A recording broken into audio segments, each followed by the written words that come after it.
Welcome to the Film Vault. Today, we venture into a chilling, blood-soaked horror experience that blends classic zombie terror with an unexpected historical twist. Imagine an isolated mountain, a cursed past, and an undead Nazi army rising from the snow. This is a film where survival means outsmarting relentless monsters, and the odds are never in favor of the living. This is Dead Snow, a horror film that delivers a terrifying and gory roller coaster ride as a group of unsuspecting students faces an unimaginable nightmare. A run for survival. The film opens in the icy, unforgiving mountains of Norway, where a terrified woman, Sarah, is desperately running for her life. The silence of the wilderness is deceptive, offering no comfort, only the eerie sensation that something is lurking nearby. She pauses to catch her breath, scanning her surroundings, hoping her nightmare is over. But hope is short-lived. From the shadows, a monstrous figure emerges, forcing her to run once more. The chase is relentless. Sarah is just within reach of her remote cabin when her foot catches on the snow-covered ground, sending her tumbling down a steep hill. She lands hard, her body battered and wounded. Before she can rise, the creature is upon her. There is no time to scream, no time to fight back. Within moments, she is dead, her body lost to the frozen wilderness. A weekend in the mountains.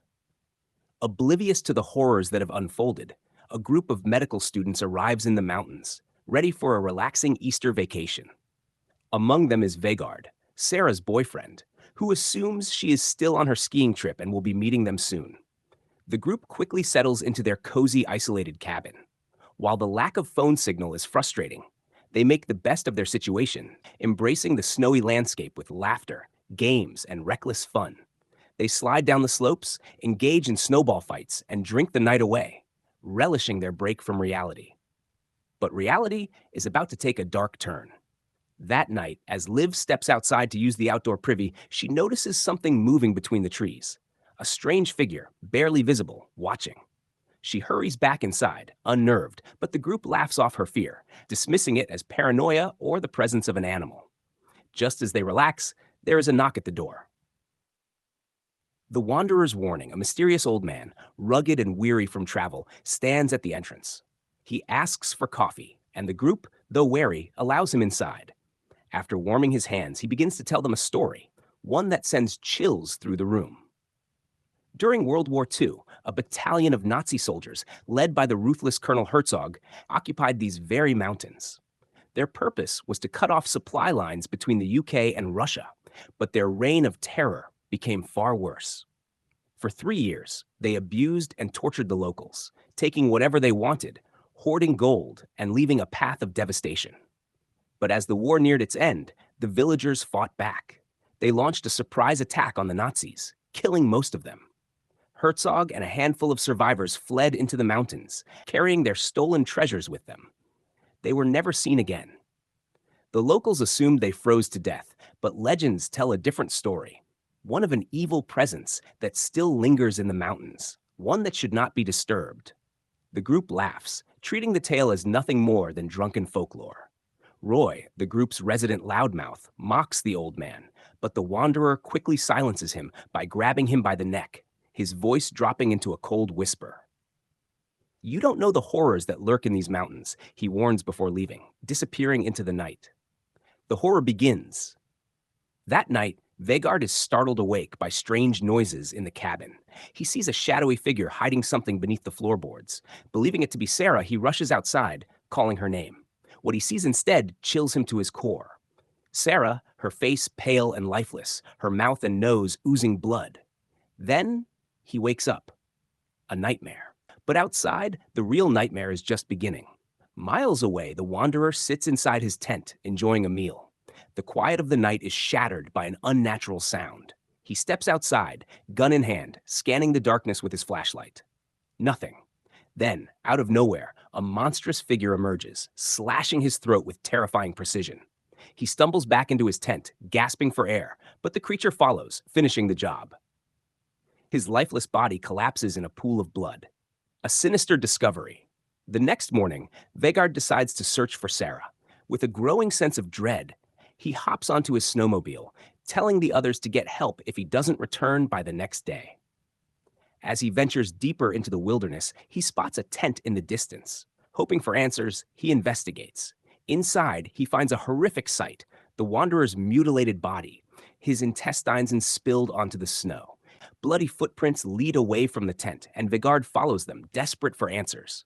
But the mountains hold more than just footprints. Suddenly, he falls into a hidden hole, knocking himself unconscious. The Curse of the Nazi Gold. Back at the cabin, Hannah accidentally cuts herself while cooking.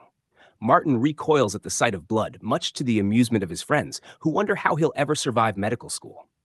Meanwhile, Erland discovers a hidden box beneath the floorboards. Inside, they find gold coins, Nazi artifacts, and stolen jewelry, treasures from a long-forgotten past. They are thrilled by their discovery, fantasizing about the riches they could make.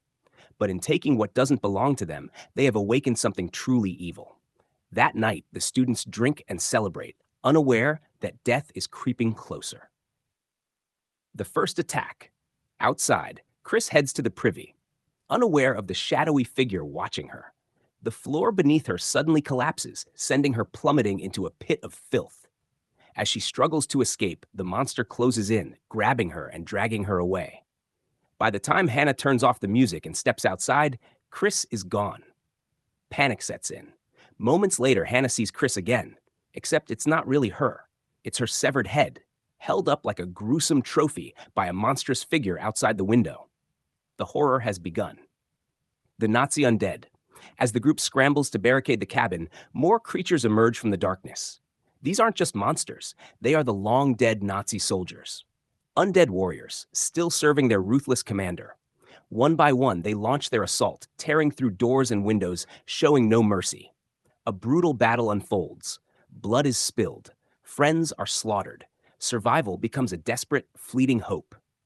Vegard, after escaping the cavern filled with Nazi relics, returns with a machine gun, mowing down the undead soldiers. But his victory is short-lived. Overwhelmed by sheer numbers, he is torn apart, his limbs ripped from his body as his friends watch in horror. The final stand. As dawn breaks, only two survivors remain, Martin and Roy. With no escape, they fight back with everything they have: chainsaws, axes, and sheer desperation. But Herzog, the Nazi leader, is relentless. He calls forth an army of zombies from beneath the snow. Roy is caught, impaled by branches, and brutally executed. Martin, the last survivor, makes a final gamble. Realizing the zombies want their stolen treasure, he returns the box of gold to them. For a moment, it seems to work. The zombies let him go. Martin, bloody and broken, stumbles toward his car. Relief washes over him until a single gold coin falls from his pocket. Before he can react, Herzog is at his window. The glass shatters. Darkness consumes him. A horror that never dies.